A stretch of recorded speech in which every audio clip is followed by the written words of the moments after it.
everyone. It's Magdalena, Wolf of Coins. Thank you so much for tuning in. Today I have the pleasure to present to you the Jacob Jerger Tarot from 1801.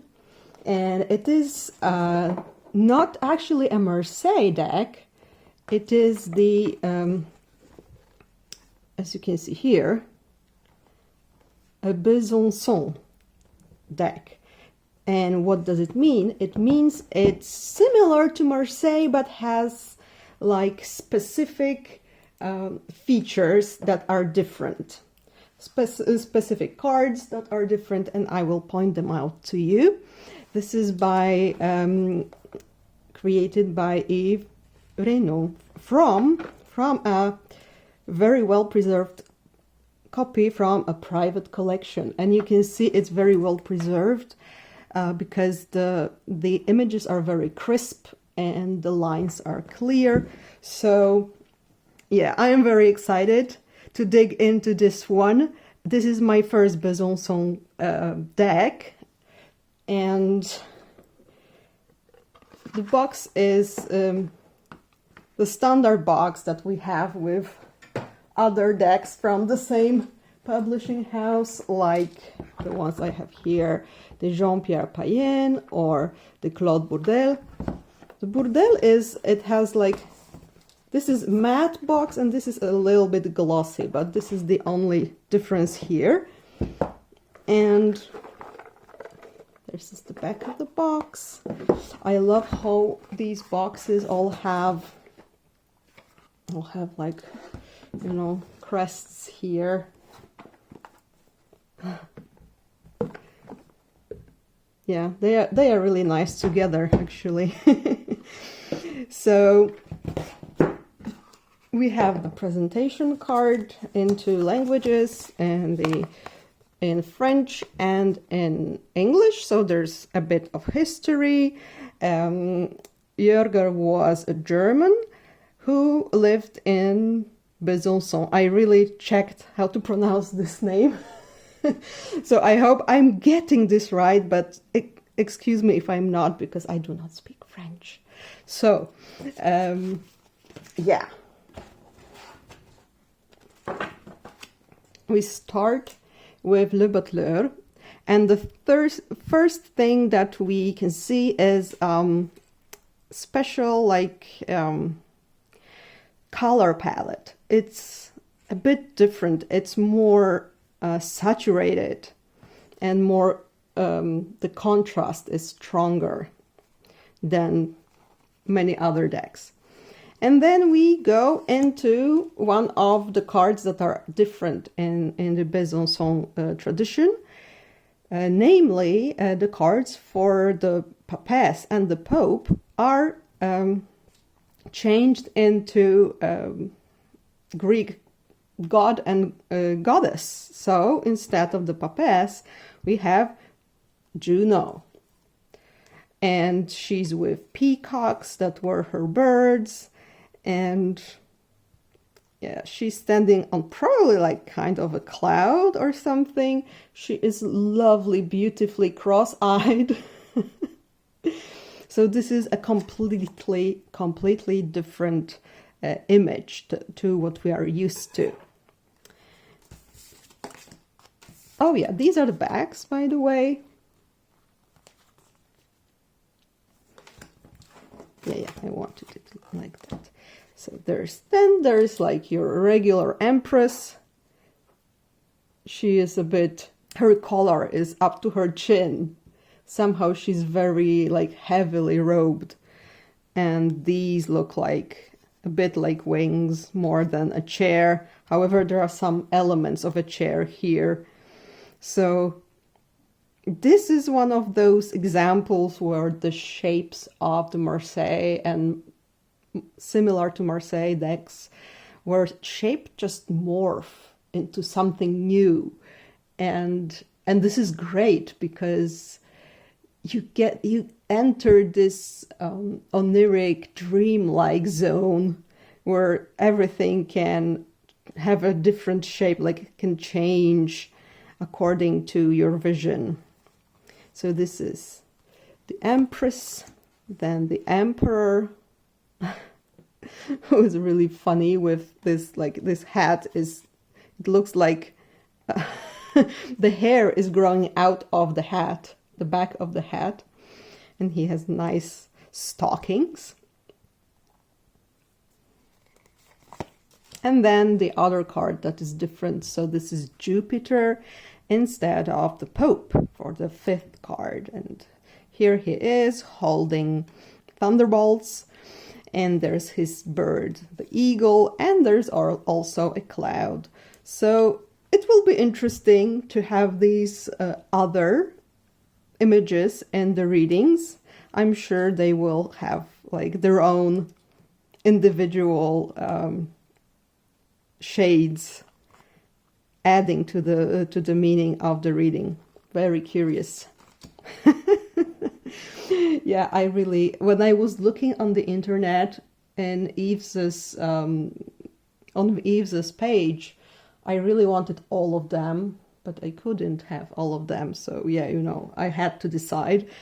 But I was looking through the images, and you know, and you just look at these and you're like, oh my God, look at this pouty lip.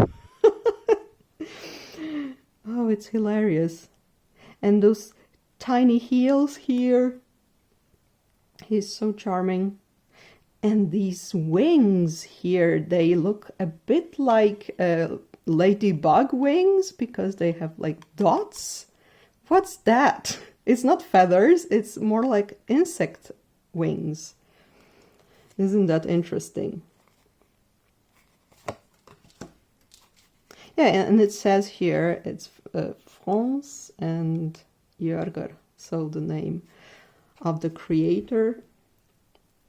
And here we also have his like initials. What is AB? I'm not sure. So the chariot, happy horses growing out of each other's butts. And he's interestingly holding not a regular staff, but he has a spear. And there are some nice plants here. So yeah, then there is Justice. And Justice also has an interesting headdress. Like, interesting shape. And she has also like these wing. This looks like a wing, but what is this? We don't know. She's morphing into something Picasso style. And then, yeah, we don't have the hermit, we have the capucine, so a type of a monk.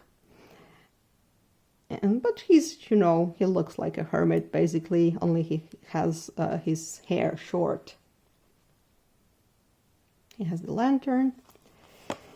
Then we have the oh! Sorry, the wheel is turning. The wheel is turning. So we have the Wheel of Fortune with a very, very bored creature. Traditionally, we call it the Sphinx, but is it a Sphinx? I don't know. It's like a monkey in a crown, I'd say. And then look at this little face here, like, oh my God, what's going on? And then we have the force, strength, an interesting animal looking more like, I would say, a lion than we usually have, because it often looks like a dog, but it's supposed to be a lion, and this time it kind of looks like a lion. And here she is, the pretty strength. The Hanged Man. He has blue hair. And he looks pretty content.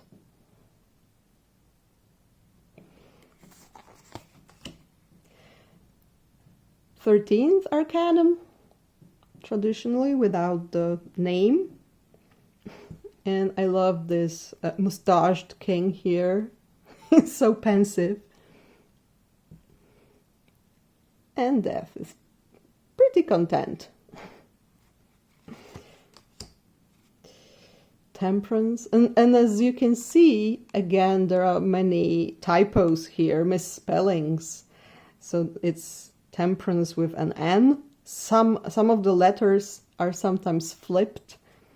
But she has beautiful feathered wings. These are true wings. It's not some, ladybug thing. These are true grown wings, and she has beautiful pictures. She or he, it's an angel. And finally, the card that made me decide on this deck, because I'm a great fan of devil cards and Marseille and similar decks. And this one, you just cannot resist him. He is so amazing. Plus, his minions are actually little devils, little hairy devils with like flame-like hair or horns, rather, on their like red horns on their heads. They have hooves. They have tails. It's gorgeous, and the devil is hairy as he should be. And the expression on his face is just precious. Doesn't this look like a kind of like a moth to you? I mean, those feelers, or I don't know how do you call them, but this reminds me of a moth, to be honest. So yeah, the devil card is stunning. Then we get to Le Maison Dieu, so the house of God. And look at this impassive son here. Is like, oh hi, oh I'm destroying your tower, bye bye now. And these people here, this one is laughing. This one looks like it's his, like, I don't know, performing some acrobatics or something. And yeah, there is an interesting mark on the door. It looks like a face of the moon, kind of, doesn't it? A crescent moon. And then the star. She has the same pictures as the temperance does. I think they are very alike. Where is it? Oh, here. Yeah, so it's when you're reading, it might be very interesting to see how the scene changes, because there are still pictures, they look the same, but here the water is going from one to the other. Here they are being emptied to some body of river. So yeah, it might be interesting for the interpretation. Then the moon card that we know from the box. Yeah. And the crayfish and the wolf and dog. It's interesting. There is no those like droplets that appear often on the Marseille moon card, but there are some zigzaggy clouds around. Here we have droplets. This sun is truly well, ugly. I must say, it's the ugliest sun I've ever seen. And it's awesome. There are these people here, and look at the richness of the green here. It's so warm and saturated. And these people here, like, holding each other's hands. There's the wall. So yeah, again, we have droplets here. This is the judgment. And this time there are proper feathered wings of the angel. This woman is very happy. Like, she's looking there. What's going on there? Oh, he's looking there. And the angel is looking at us. So it's also, when you're reading, interesting to like follow the gaze of the characters in the card. But she's so like amused and happy. And lastly, for the études, we have the world. And this lion looks very much like a kind of a devil, I'd say. He's also very pleased with himself.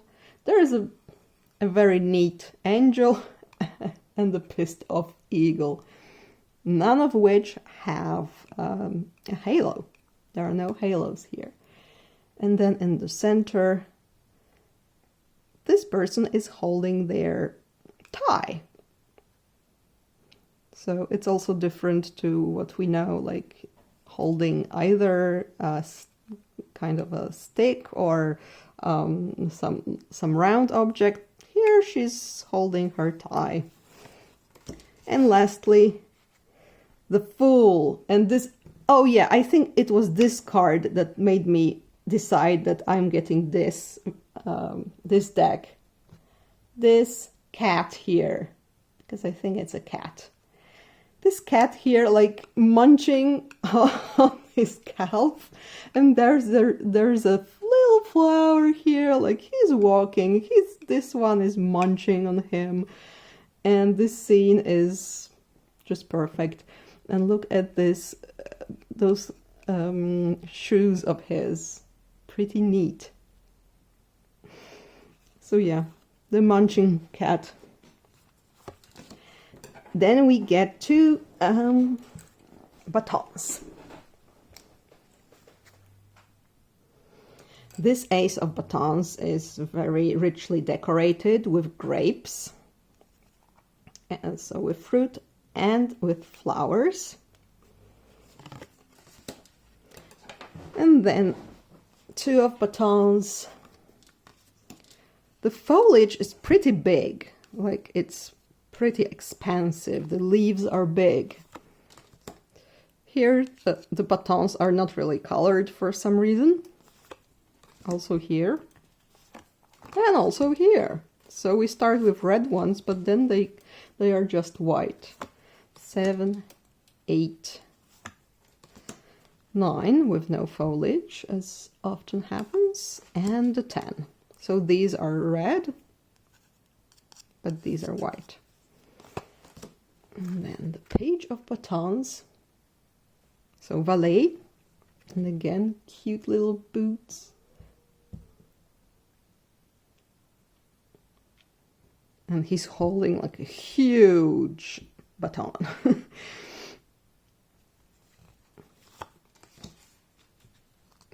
Then cavalier, so the knight.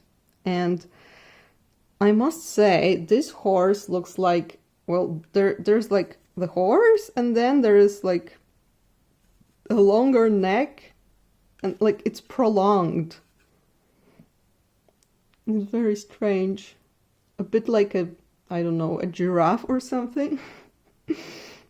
And for some reason the horse is blue, but the face and the ears of the horse are like flesh colored.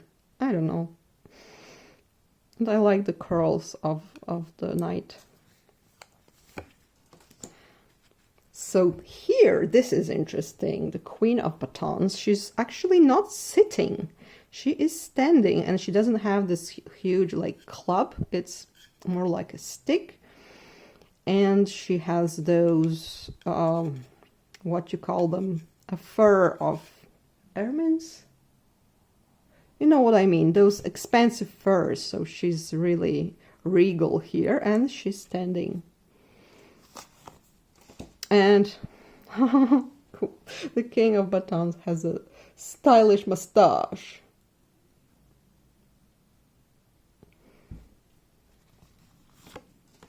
Then there's the Ace of Swords. And again, there is a lavish decoration. There is no crown here, there's only a ribbon. So you see those differences here and there. Even though it's very close to traditional Marseille, there are some slight differences. And the two, yeah, what are these? I mean, really, what are these? 4, 5. This is a very nice flower. 7, 8, 9, and 10. 2 swords in the middle. Valet.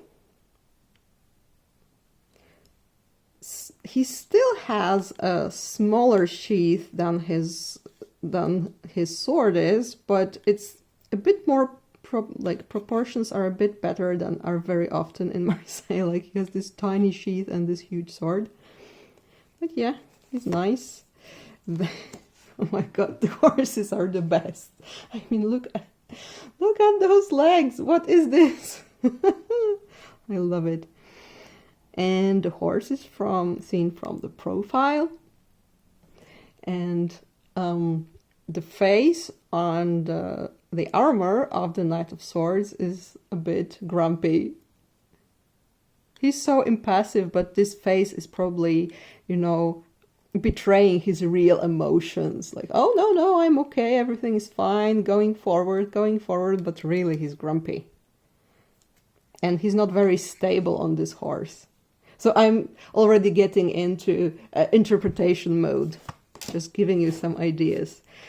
Then there is the Queen of Swords, and you cannot really tell if she's sitting. I think she's also standing here. So the queens are maybe more active in this deck. And she has those like blue or grayed with age hair. But then like all the women didn't wear hair like this. So she should be young. I don't know exactly, but she sees something there. She's pointing with her finger, but she's like protecting herself with the sword. And then the King of Swords, not very amused, with tiny boots, with tiny heels. Oh, this is a beautiful ace of coins, of deniers. How beautiful. I love this rich foliage here. And again, there are the initials. So it seems that the author wrote his first name with an I and the second with a J. And we don't have his name here. Maybe there will be on the Two of Cups. We'll see. But look at this. It's a beautiful pattern. Lovely. Okay, we get to the 3. Wait, where is the 4? Okay, so they got mixed up. Yeah. So on the 4 of coins, of deniers, we have this little figure with a snake standing on a kind of a ball and holding a snake. Isn't this interesting? And the 5, the 6, 7, 8 beautiful coins. 9 and 10. Then we have the valet, and his coin is not hidden underground, it's just floating here. And he's holding another one in his hand. Then the knight is also following he also has traditionally a floating coin. And again, the horse is wonderful. And he doesn't have those tiny boots. He has like proper boots, riding boots. Oh, this queen is sitting. I'd say she's sitting because this is a chair, right? We can't be sure. But she seems like she's sitting. And yeah, this makes sense. And the king. Oh, I also love this checkboard pattern here. It's wonderful. Oh, and here the Ace of Cups is... what's it called? It said here. What is the... Yeah, a cyborium. So this is like a place where you keep the Corpus Christi. How is it called in English? The body of Christ. It's beautiful. This is probably like a veil behind which it is normally hidden, and then it's revealed. So there is something revealed in this card. Oh, okay, so we have, oh my god, these creatures here, I love them. You cannot really tell what is what, like what is the face, what is a piece of something. Gorgeous. And here we have some info. Yeah, so there is his name, JJ, and Besançon is the place of publishing. 3 of Cups. 4 with a little heart here. How cute is that? 5. Yeah, I had this feeling like here the cups are pretty nicely fitting in the card vertically. I mean, here we have some space, but here there is no space for them. Interesting. Maybe this is how like the original stencil was cut somehow, shortened, or I don't know. 7, 8, 9, and 10. Oh, and here we also have this. I think this is the same item that we see on the Ace of Cups card. So this, he's like removing something from here, like a cap, and it is still hidden in a way. I'm sorry, I'm laughing, but I just love this hairstyle. It's so, I don't know, comic style. It's amazing that it's like the beginning of 19th century, and yet we could completely see it like 150 years later somewhere in a comic book. Yeah. And the impassive horse. But it's also prancing. So interesting. Then the queen. She also like is probably standing. So that the queens are standing in this deck. And it's a huge cup. Or cyborium. And lastly, the King of Cups. And he also has a checkboard pattern on the floor, but a bit different. And he has those, like, he has this blue mustache and beard, but the hair is gold. So again, it looks like it's attached to the crown somehow. So yeah, thank you so much for watching. The cardstock is like it's usually with this publishing house. It shuffles nicely. It's not too smooth, but the cards are definitely not sticking together. You can easily shuffle them. And this is it. Please let me know which card was your favorite, if you have one. Please let me know. Oh, there's a star. Please let me know how you like this deck. And yeah, any comments that come to your mind, please leave them in the comments section. If you would like a reading with me, I have an Etsy shop. There's a link in the video description. And like, subscribe, and do all this stuff if you've enjoyed. And have a lovely day. Bye!